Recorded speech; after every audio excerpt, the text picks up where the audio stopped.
everybody, welcome back. It's good to see you all again. We're back so quick because I don't know if you all recall, but about 2 months ago, I sent a big chunk of cards out to Beckett for grading. I did a whole video on my preferences for trading cards, on where they go, PSA, CGC, Beckett, AGS. So ultimately, I went with Beckett. I like their slabs. Also, they had a big promotion going on. I think it was like 25% off, so that kind of swayed me a little bit there. But in the future, maybe I might branch out and try other companies, but we'll see. We'll see. That's another story for another time. But the cards are back in. I briefly went over them to make sure they were there. I also wanted to make sure the Steamboat Willie was still in the pile as well. So my wife saw the grade. I did not yet see the grade, so she's been great in keeping that for me as well. So Beckett here gave all the cards back. Some of them they're still in the bags. We didn't really go through them yet, so this is going to be really fun. It's going to be really exciting. I haven't gone through them yet in detail, but we'll do that together. So here's the cards there, and the Steamboat Willie card remains face down over there. I haven't looked at it yet. We'll pull it out together. So let's take a look. You know what? For this video, I think we're going to go top down. Most of you guys might not be too keen on seeing my ugly face for half of this video, but let's take a look at the cards. All right. So give me a second here. All right, hello friends, we're back again. Please don't mind my Built for Comfort flamingo pants down here. We are top down on a clean 151 mat, and we're gonna go through these cards. So starting with number one, we're going in no order right now. This is Cinderella from the 151, the Disney 100 set from White Schwartz. She got a pristine 10, outstanding. Centering was a bit off, but I really don't know how you'd center White Schwartz cards. The only thing I could really see here would be the spacing here from the fleur-de-lis to the 3 and 2 there. It does look a little off there. My ring light is kind of in the way, but I don't know, it looks very insignificant to me, but you know what? I'm not a professional grader. So there's that. There's number one. Put you aside there. Number two is one of my favorite cards, Winnie the Pooh. This was one for me to definitely personally collect, a PC. I love Winnie the Pooh. And the card came back at 10, and it's forever sealed in the slab, which is even better for me. This is a beautiful card. I love the whimsical art style. I love that little grid hollow pattern in the back and little gold signature. Outstanding. Chef's kiss. Same thing.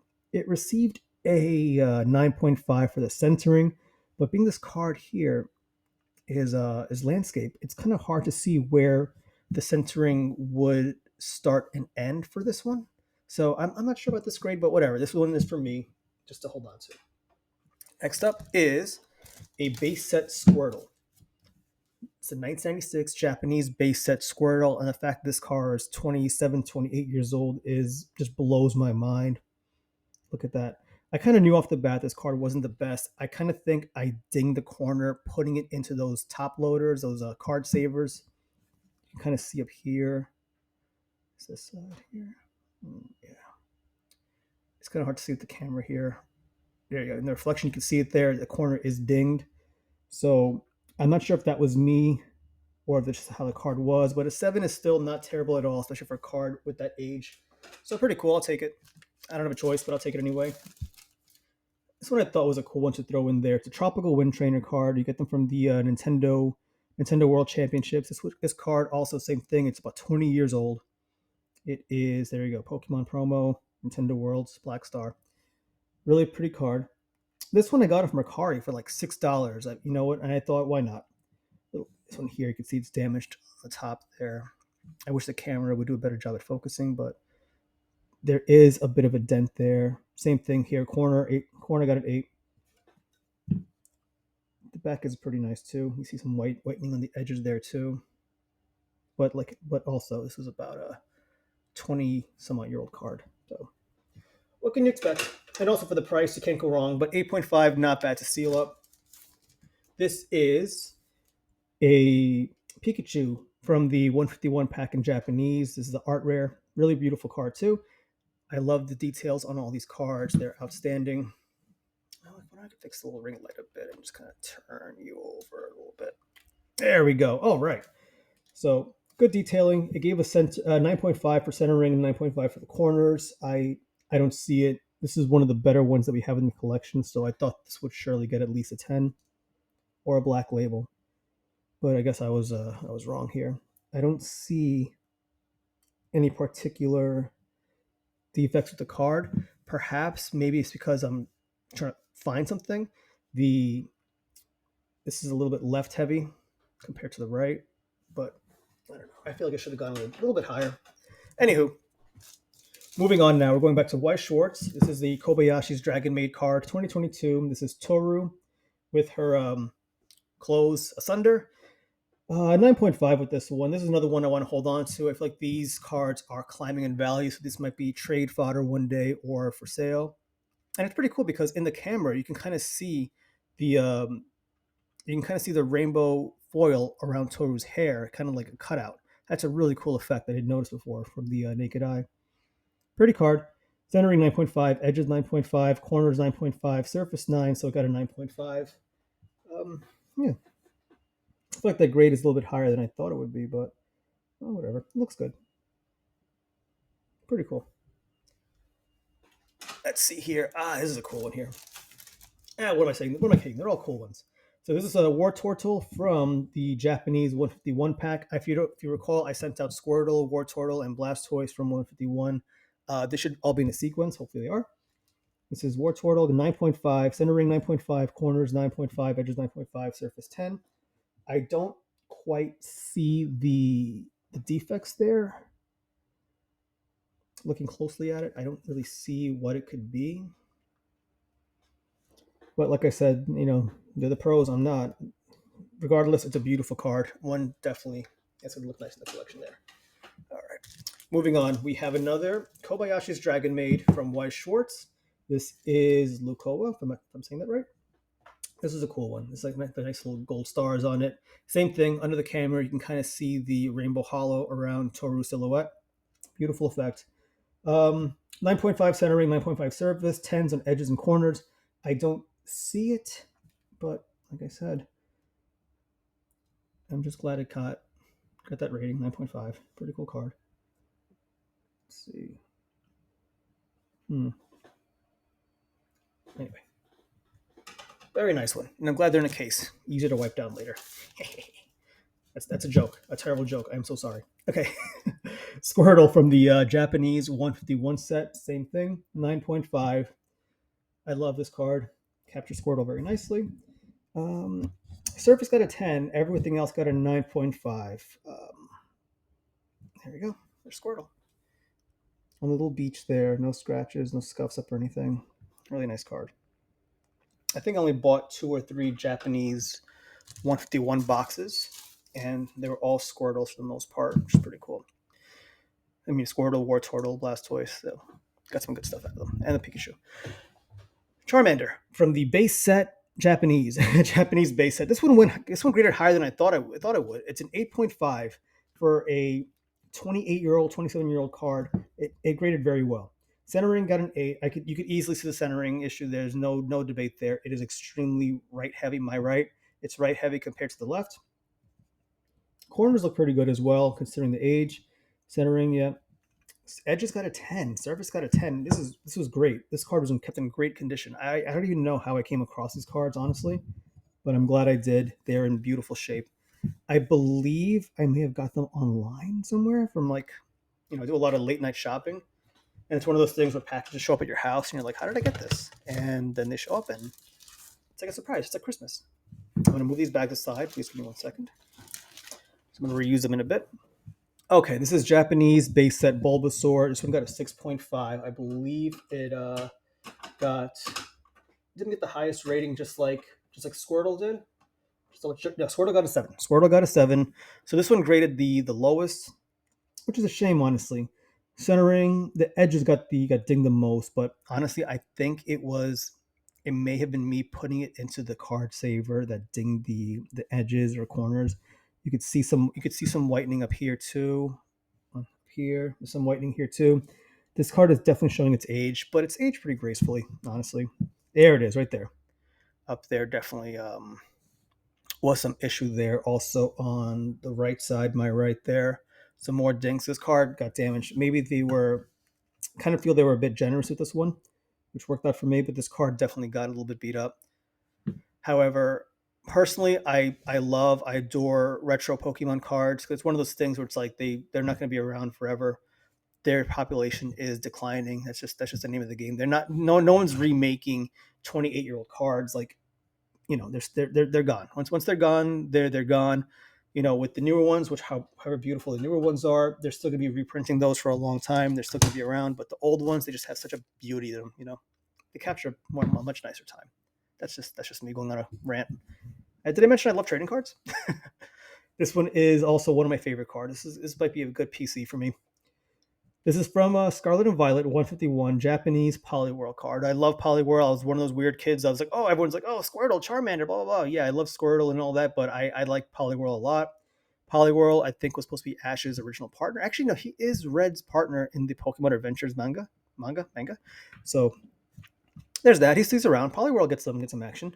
Also, Clefairy was supposed to be Ash's original partner Pokemon, not Pikachu. Now you know, and knowing's half the battle.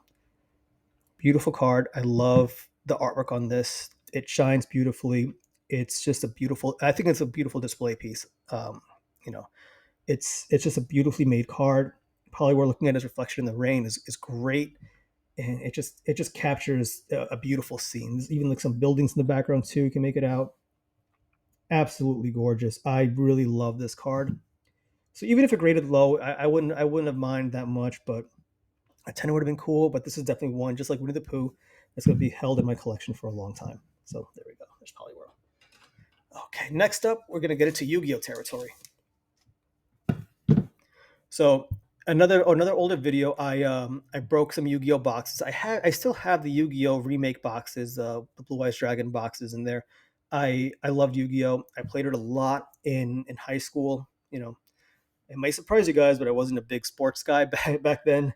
But I did love nerdy stuff. I love trading cards, and Yu-Gi-Oh was the card game that got me out of my shell. One of my cousins encouraged me to go to our not so local toy was to go play in Yu-Gi-Oh tournaments, and I actually did place in the semifinals in one, and in the finals in another one. I didn't exactly win, and this was base Yu-Gi-Oh, the good Yu-Gi-Oh, so it was a lot more fun. So but that being said, there's always going to be a special place in my heart for Yu-Gi-Oh cards for that reason. So when the new sets came out, I had to at least grab it for nostalgia's sake. So Trihorn Dragon was a very rare card. I think it was a secret rare card. It's not the best card, but back in old Yu-Gi-Oh, this was a good card as well. But still, very distinctive holographic pattern to it, and it's really cool just to pull one of these cards. It got a 9. I feel like Yu-Gi-Oh cards don't grade very well, but 9 is still pretty cool. Centering got the 9 here. Um, it may be just the angle because Yu-Gi-Oh cards are smaller, but it looks like it's not even sliding up. If you look at it closely, it looks like it kind of like starts out thick here and thins out up top. I'm not, and also it's a little bit left heavy too. My left, it's a little bit left heavy here compared to the right. So there's that. Corner's got a 9. Edge's got a 9.5. I don't know if I damaged this one because when I opened these cards, I remember I was just really excited and I was kind of just throwing them about. Is a little bit. It looks like there's a ding there somewhere. I don't know if the camera can focus it up. There might be a little ding on that edge there.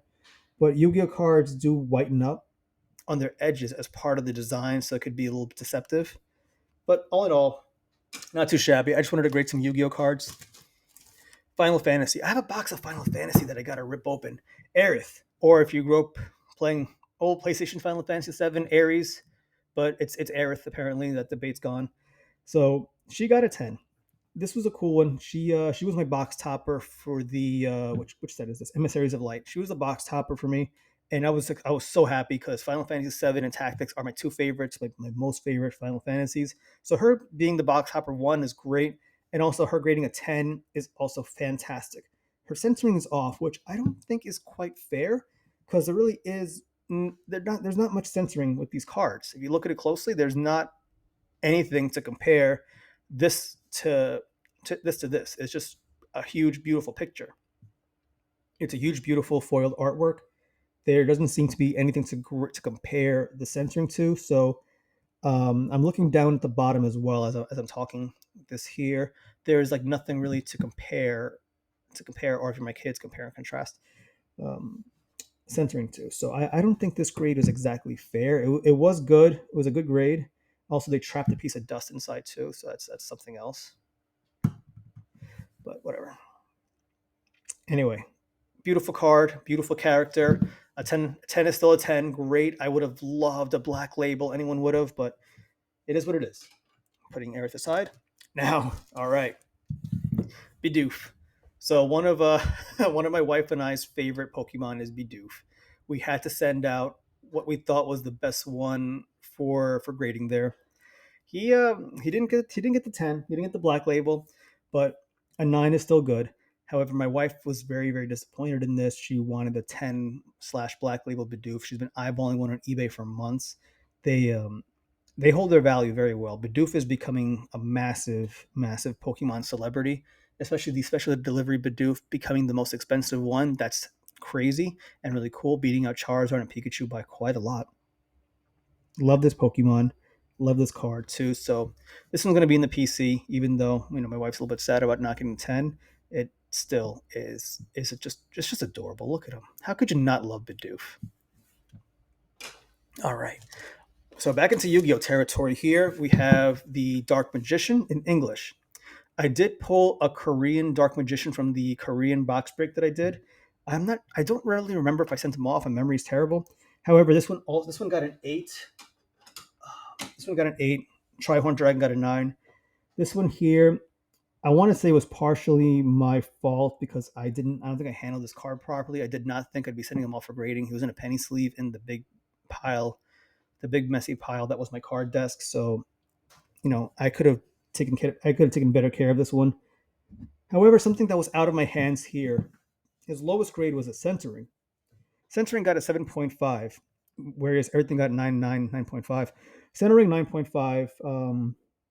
You see it here. Actually, you see it here more than Trihorn Dragon. If you compare the top here to the bottom, it looks as if it's getting thinner as it comes down. So by the Yu-Gi-Oh sticker here, the seal, if you look here, it looks like it's becoming a bit thinner. Excuse me. Also, the top is very light. It's got a very short haircut. Bottom here is very thick. Top part crew cut. That's what it looks like there. So that grading could have gone better, and but still, pulling a Dark Magician, especially for a big Yu-Gi-Oh fan like me back in the day, it's it's a big deal. All right, so I'm gonna pull 3 of these cards out. It was a bit of a gamble I did with these. These are pieces of Exodia. So we have the left leg, right leg, and Exodia here. So let's see if we can try to get them all. I probably can't get them all in frame. All right, so we'll do one by one then. There we go. So starting here with the speed of the right leg, the Forbidden One, it's Exodia's leg. It got a 9. What I mean by gamble was that I still had some Blue Eyes White Dragon packs, the remake obviously, and a box, an unopened box of the Blue Eyes White Dragon remake. I wanted to open them up and hopefully, fingers crossed, pull out more Exodia pieces and get them in a sequence. However, I did not. I failed in that endeavor, which also is kind of weird because why are the numbers off? I put these all together in the order. So I got 10, 13, 10, 13, 11, 13, 13. So I don't know what 13, 12 was. I gotta look at this more. But I remember putting them together because I wanted them at least in a little bit of a sequence. Anyway, so right leg. We're at the right leg. I'm sorry. Right leg here, centering 8.5. Everything else 9.5 there. So it looks like the Yu-Gi-Oh centering is the issue more than me, which is kind of nice to hear once in a while. Same thing. Bottom heavy, crew cut up top, showing me the centering. Going with the left leg here, issues here, corners and centering are the worst. Corners, I'm not seeing any damages on the corners. Looking through the card right now.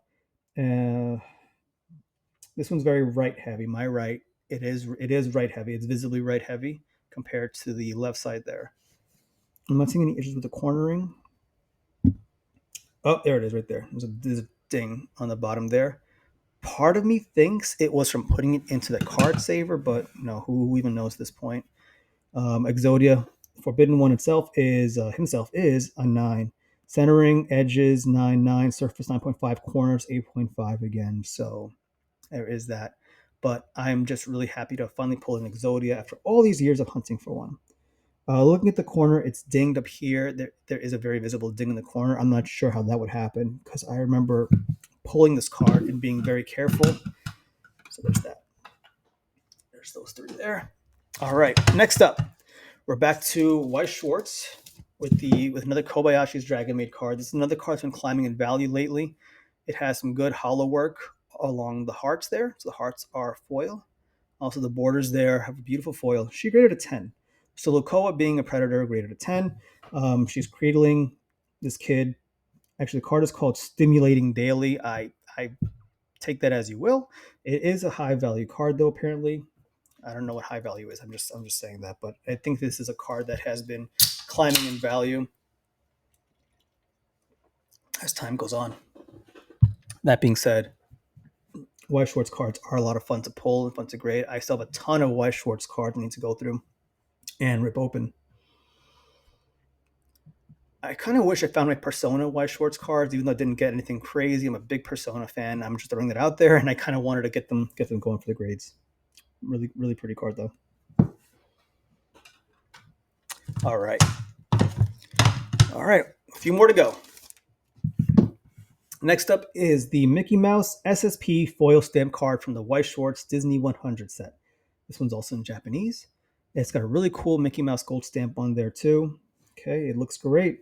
Edges got a 10, surface got a 10, centering 9.5, corners 9.5. Once again, it's kind of tricky to see Weiss Schwartz edging, centering. The corners here look really nice, actually. Oops, I just bumped the camera with my hat. Upon looking closer, this edge maybe, but I could be trying to just justify their grade. Also, there's Grogu. I just noticed. There's that there. Okay. So let me just pull up another Weiss Schwartz card. So this one got a 10. So Lukoa got a 10 for grading. I mean for centering. It's like a mil. It looks like it's like a millimeter, whatever. It's slightly more. It's a little bit more space between these two. I could see that. So it's very. I feel like it's very trivial, but Mickey should have gotten a 10. Beautiful card. Wish it graded a little bit higher. All right, next up is Blastoise from the Japanese 151 set. 9.5. 9.5 is across the board. Nothing here got a 10. I don't know. I feel like this one could have done better. I don't see any visible damage or dings to this card. I think it looks great, just like all of you guys. I don't quite see much. The borders in the bottom are thick, as is the border on top. It could be a mite bit thicker up top. It looks like. But that's about it. Edges look great. Everything else is amazing. I feel like this one should have gotten a 10. Anyway, let's put that aside. I don't want to see the dreaded population control word. Oh, I just did. All right. So this is a cool card I wanted to send out. This one I got for $5 at a card show, the Steel City Card Show. A bunch of really nice vendors there. This one here, it was a Mandarin or Cantonese. I'm sorry, Cantonese Cynthia Secret Art Rare, and this was a beautiful card. I'm a big Cynthia fan, and seeing this card out there in Chinese no less was a really cool treat. The guy basically gave it away. It was $5 for this card. It is genuine as well too. It came back a 9.5, which was better than I thought it would be, considering he just had it like out on the table, like not even on a top loader. I think he might have thought that it wasn't authentic because it was Chinese. He was basically just giving it away. Like we bought another card. He goes, "Hey, you want this for $5?" and kind of just passed it our way. So it looked very real to me, and I feel like it paid off. It is authentic. Very beautiful card. Comes with a high class pack V Star Universe, Cynthia in Chinese. Beautiful card. Wow. Edges 10, corners 10, centering 9.5, surface 9.5. There is a little thing up there. Like a little, I don't know if the camera will focus on it. I'll kind of bring it closer. There's a little spot there. There you go. You kind of make it out. So I don't know if like the Final Fantasy card where they got a little speck of dust inside of it, if that's a speck of dust from Beckett, or if that's what came with the card. All in all, Great card. There is a little, I see a little like feathery stain there. You see that? Kind of make it out. Something there too. So that might have had something to do with the surface. If so, then I'll take it. 9.5 though for a Cynthia Secret Art Rare card. You can't be beat. Beautiful card. All right. Now we have Erica's Clefable. I honestly don't know why I sent this one out for grading. I bought this I think on Whatnot. It was Whatnot After Dark. That's what I call it because I go on there late at night and I got this one for cheap. I don't, like I said, it was one of those things where I don't even remember buying it, I believe. And it came in, I'm like, oh, this is beautiful. I gotta like hold on to this. And then when I was getting the grading pile ready, I pulled out Clefable and I thought, yeah, why not? Let's just throw her in there. Erica's Clefable, 1998 Japanese gym leaders card in a hollow. Outstanding, beautiful. For a minute, I thought the detail along the side was age wear and tear, but I think it's part of the design, the holographic design. You can kind of see here these are little black bubbles. Kind of make it out there in the corner. So that could be the hollow foil, and then when they print the card over it, it showed. But for considering her age, edges got a 10, centering surface 9, corners 9.5. She did very well. She aged gracefully. All right, guys. Last but not least, we have the Mickey Mouse Y Schwartz card. This is a Steamboat Willie card. This is one of the hottest cards ever. I don't know what to say about this. It was a beautiful card. When the set was first announced, the Disney 100 set was announced, and this card started making the rounds, people started buying them up for like over $20,000. It was insane. It was a crazy time. So here we go. Through a series of crazy trades, my wife and I managed to get one. So it actually came in the mail. The guy was very true to his word. My wife traded a bunch of old Pokemon cards that she held on to. I think there's some wrestling cards as well and a little bit of cash. And we came out with a crate of the Disney Pixar Y Schwartz boxes, some other cards, and ultimately this guy, raw and ungraded. So we've been trying to get ungraded for a long time because it's a beautiful card. It's one you definitely want to hold on to and preserve. So this is going to be PC, but ultimately I don't know if it'll become trade fodder or we'll wind up selling it in the future. Definitely a great card. Definitely a legendary card on it. Honestly, there's not many like this that generates so much hype, especially nowadays, except for the One Ring card. But that being said, Disney Y Schwartz Mickey Origin Rare. He got a 9.5. I'm a little bit disappointed, honestly. This card looked immaculate to me. It was great. The guy that she bought him off of, oh, sorry, the camera's going off. The guy that she traded with was a very, very, good guy. He was a very upstanding guy. He was on the up and up.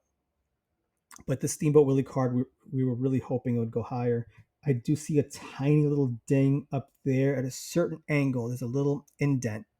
It's kind of hard to see with the camera there. You can kind of make it out right there above the V on level. You can kind of make it out. There's that there. Beautiful. This really captures classic Mickey, 1928 year Steamboat Willie came out. Wow, it really just captures beautiful Disney nostalgia there. I love it. Absolutely love it. Centering and edges got a 10. Corners and surface 9.5. I did not see any issues whatsoever with the surface. We looked this card up and down together. It was nice. It was a nice little date. We looked this card up and down together. It looked immaculate. So I was really hoping for that 10, and we had our fingers crossed for a black label because that would be outstanding. That would just be perfect. All right, guys, that is everything. Hold on, wait. This goes back in the bag. So Steamboat Willie goes back in the little bag. We're gonna put him away somewhere, guys. I just want to say thank you very much for hanging out with us today. As always, I truly appreciate your time, and I might do another grading run soon.